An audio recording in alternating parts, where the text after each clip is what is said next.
وابستگی بی‌کفایتی داره فردیه که احساس اطمینان به خود و خود اتکایی نداره،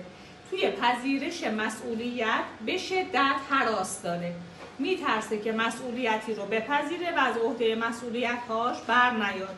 چه توی اقدامات روزمره، چه توی تصمیماتی که میگیره، چه توی